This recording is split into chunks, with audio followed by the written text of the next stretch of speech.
না না দাঁড়া ওই ধরে রাখতে পারবে না কেটে দেবে ছাড়ি ছিল পুরো দেয়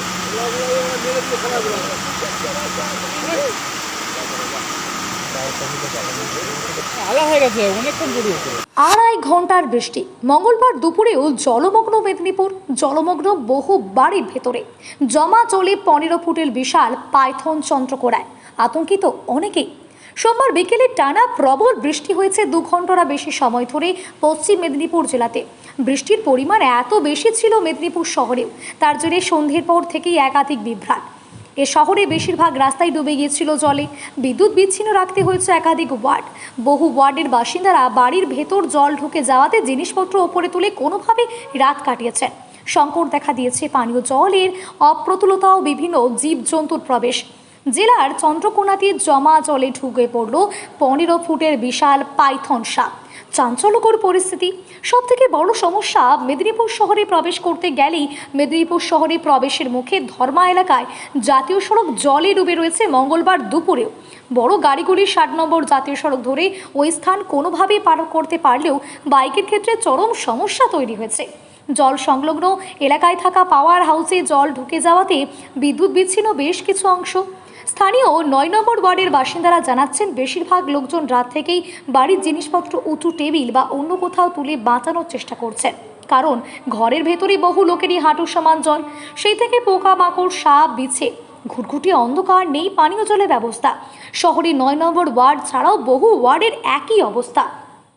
যদিও রাত থেকে জেসিবি নামিয়ে শহরের একাধিক নিকাশিগুলি পরিষ্কার করার কাজ চলছে, তাহলেও মঙ্গলবার বেলা 2টোর পরেও স্বাভাবিক হয়নি মেদিনীপুরে। অন্যদিকে জমা জলের হাত থেকে চন্দ্রকোনায় বিশাল পাইথন সাপ লোকালয় সংলগ্ন এলাকায়।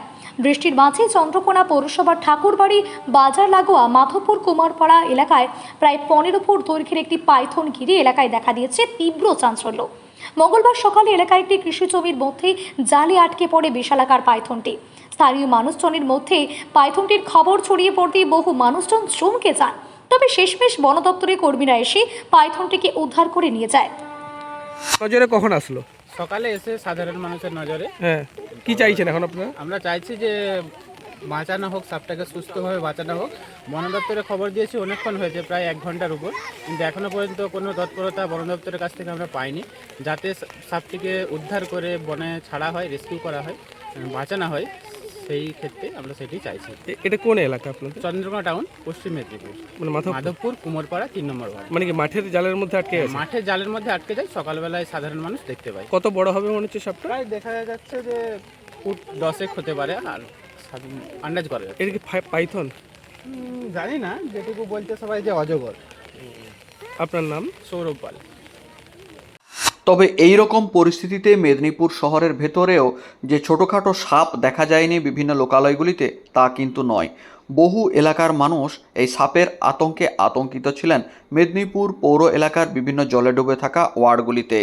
মঙ্গলবার মেদিনীপুর শহরের নিকাশি নালা যেখানে সবথেকে বেশি জটিলতা তৈরি হয়েছে, সেই জায়গাগুলি মেদিনীপুর পৌরসভার ইঞ্জিনিয়ার নিয়ে ঘুরে দেখলেন পৌরপ্রধান সৌমেন খান সহ আধিকারিকরা।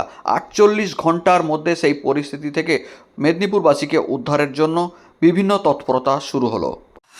এবার শুনে নেওয়া যাক মেদিনীপুর পৌর এলাকার ডুবে যাওয়া ওয়ার্ডের ভুক্তভোগী বাসিন্দারা কি জানাচ্ছেন। বলছি, বিগত কয়েক বছর ধরেই এইভাবে চারিদিকে মানে বাড়ির মধ্যে জল, রাস্তাঘাট মানে পুরোই জলে ভর্তি হচ্ছে। বারবার পৌরসভাকে জানানো হয়েছে, কিন্তু তাতেও কোনো কাজ হয়নি। এতে কি সাধারণ মানুষদের সমস্যায় ভুগতে হচ্ছে। বাড়ির মধ্যে জল থাকার জন্য কি সাপ, বিছা, কেঁচো সব বাড়ির মধ্যে ঢুকছে। আমাদেরকে মানে খুবই ভোগান্তি ভোগ করতে হচ্ছে আর কি। কতটা জল ঢুকে? মানে 1 হাঁটু করে বাড়ি, না আমাদের সিঁড়িতলাতে। মানে আরেকটু বৃষ্টি হলে জল পেরিয়ে যেতে হচ্ছে, খুব সমস্যা। বারবার পৌরসভাকে জানিয়েছি বিগত কয়েক বছর ধরে, কিন্তু কোনো সুরাহা হয়নি। এমএলএ কে জানিয়েছি, উনি আশ্বাস দিয়েছেন যাতে সমস্যার সমাধান করতে। আমার নাম শান্তি দুয়ারি। গতকালের যে বৃষ্টি, প্রায় 2.5 ঘন্টা ধরে একটানা বৃষ্টি হয়েছে। এই বৃষ্টি হয়েতে ওই পচা জল একবারে হুড়মুড়িয়ে গোটা ঘরের ভেতরে পুরো ঢুকেছে। ওই জলের উপরেই দাঁড়িয়ে আমাদের যাওয়া আসা করতে হয়েছে। এবং ওরই মধ্যে দাঁড়িয়ে দাঁড়িয়ে খাওয়া দাওয়া সমস্ত কিছু ওতে ওইভাবেই করা হয়েছে। কোনো প্রতিনিধি এসেছিল? না, কোনো প্রতিনিধি কেউ কিছুই আসেনি, কিন্তু সেই জল এবারে যত ঘন্টায় ঘন্টায় ক্রমশ জলের রং পরিবর্তন হচ্ছে এবং প্রচুর গ্যাস। সে দাঁড়িয়ে দাঁড়িয়ে একজনের পরীক্ষা, কলেজের পরীক্ষা সকাল 9টার সময়, তাকে ওই ধর্মার চকটাও বেরানো খুব কষ্ট করে। কাউন্সিলর এসেছিল? না, কেউ আসেনি এবং মানে সেই কী কষ্টের মধ্যে, মানে আমাদের সেই ওই একজনের জোঁক, ঘরের ভিতরে জোঁক ঢুকে গেছে, বড় বড় সেই মহিষা জোঁক যেগুলো হয়, সেই জোঁক কেটে তাকে রক্ত পায় করে বসে গেছে। এই ধরনের এইভাবে করে কাটছে আর কি। কলেজে তার 9টায় পরীক্ষা, কলেজে ছেড়ে এলাম, দিয়ে এই ঘর এখন এই ওটা চারদিক জল সেই থালায় করে তুলে তুলে ফেলে তাকে স্যানিটাইজার করা হচ্ছে। ওই ফেনাইল টেনাইল দিয়ে মোছার কাজ সে সকাল থেকে চলছে, এখনও বাইরে জল নামেনি। ঘরের ভিতরটা মানে চুই চুই আবার হয়তো উঠে যেতে পারে, আবার যদি বৃষ্টি হয় তাহলে আবার নতুন করে পুরো গোটা ঘর পুরো ভর্তি হয়ে যাবে। আপনার মানে নাম? খুবই কষ্টের মধ্যে আছি। যদি ধর্মার চকের ওই ড্রেনটা, নয়নজলির তলাটাকে যদি কোনো বোরিং মেশিন দিয়ে যদি ওটাকে অন্তত ফুটো করে ওটাকে ভালো করে, জল বেরোচ্ছে না ওখানে, রাস্তার উপর দিয়ে যতটা যাচ্ছে ওইটাই, কিন্তু পোলের তলা দিয়ে জল পাস করছে না। আমার নাম তপন কুমার দে, ধর্মা বিবেকানন্দ এটা কি নগর। ড্রেনের জল সবটাই ড্রেনের জল। ওখানটায় না পাস হওয়ার জন্য জলটা ব্যাকে এসে এই ধারে এই জল এইভাবে হচ্ছে আর কি। এমএলএ এসেছিল? না, কেউ আসেনি, কাল থেকে কেউ আসেনি এবং কোনো খোঁজও নেয়নি কেউ। কাউকে জানিয়েছিলেন? জানিয়েছিলাম বলতে এইখানে জানাবো কাকে, আর এই ঘরের রাত্রেবেলা তো এরকম সমস্যা, অনেক রাত্রি পর্যন্ত বৃষ্টি হয়েছে, আর সকালে ওই মেয়ের পরীক্ষার জন্য আর কাউকে সেরকমভাবে কোনো করতে পারা যায়নি, আর কেউ আসেনি কাল থেকে। আপনার নাম? আমার নাম তপন কুমার দেব। প্রতি বছরেরই এই পৌর অবস্থায় এইরকম ধরনের ওই বাৎসরিক একবার ওই বন্যা হলে হয়তো তারপরে একবার একদিন পরিদর্শন করেন। তারপরে এই যে মেন যে নয়নজলিটা যদি ড্রেজ করে যদি বার করে দেয়, এটা যদি ক্লিয়ার করে দেয়, তাহলে কিন্তু আমাদের এই জলটা স্ট্যাগন্যান্ট হয় না। এই পুরো শহরের জলটাই তো এটা একটা কর্নার হয়ে গেছি আমরা এই কর্নার জায়গাতে। ফলে পুরো শহরের জলটা, এই জলটা আরো আস্তে আস্তে বাড়বে যত ওই দিক থেকে জল নামবে। সুতরাং এই নয়নজলিটা যতক্ষণ না পর্যন্ত ড্রেজিং করে একদম পুরো ক্লিয়ার না করা হচ্ছে, এই যত অবৈধ কনস্ট্রাকশন যতদিন না ভাঙা হচ্ছে, ততদিন পর্যন্ত কিন্তু এর থেকে মুক্তি তো নেই। অথচ মুক্তি দেবো, এর আগের এই যে কাউন্সিলর এখন আছেন, তিনিও এই কথা বলেই এসেছিলেন যে একদম পরিষ্কার করে দেবো সবকিছু। তার আগে যিনি ছিলেন তিনিও একই কথা বলেছেন। হ্যাঁ, এখানে কোনো দল বা এখানে মানুষ কোনো ডিফার করে না, all are same, no one thinks about the common people. এখানে কোনো পরিষেবাই নেই। এখানে রাস্তাঘাট পরিষ্কার করা, নালা নর্দমা যে পরিষ্কার করা, এই তো টিম আছে শুনেছি নানান পাড়াতে দেখি আছে, কিন্তু আসে না। কাকে বলবো? সরকার বদলেছে, তৃণমূল গিয়েছে, বিজেপি এসেছে, নতুন বিজেপি এমএলএ হয়েছেন শঙ্কর কুমার গুচাই, কতটা উদ্যোগ দেখতে পাচ্ছেন এই পরিষেবায়? না, উনি তো ডাইরেক্ট এই উদ্যোগের মধ্যে আসতে আমি যতটুকু কনসাসলি আমি যতটুকু বুঝি, যে আমাকে তো বলতে হবে তো আমার কাউন্সিলরকে, still he is in the power. কারণ মিউনিসিপ্যালিটির এই কাজগুলো কিন্তু মিউনিসিপ্যালিটি কিন্তু করবে। হ্যাঁ, উনি হয়তো কালকে ওনাকে আমি এমনকি ইয়েও করেছি, আমি মেসেজও করেছি, আমি শঙ্কর কুমার গুচাই মহাশয়কে মেসেজও করেছি যে অন্তর্পক্ষে কারেন্টটা রেস্টোর করার ব্যবস্থা করুন, নাহলে আমরা এখানে ইয়ের মধ্যে, নরকের মধ্যে বাস করছি।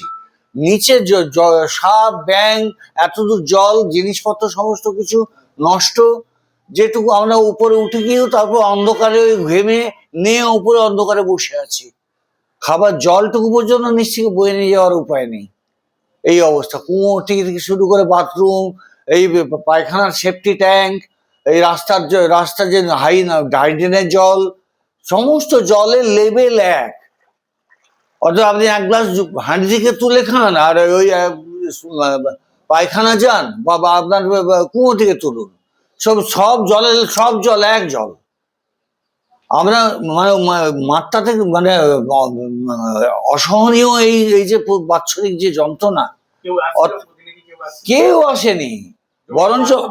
বরঞ্চ কালকে বিকেল থেকে রাত 10টা পর্যন্ত আমি কন্টিনিউয়াস চেষ্টা করে গেছি, মেসেজ করে গেছি, ফেসবুকে দিয়ে গেছি তাদের, যাতে কারো না কারো কাছে পৌঁছয় কিছু না কিছু। এমনকি আমাদেরকে বন্যার ত্রাণ থেকে ইয়ে করি যে মুক্ত দিন, জলবন্দী হয়ে আছি।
এই বুকটাকে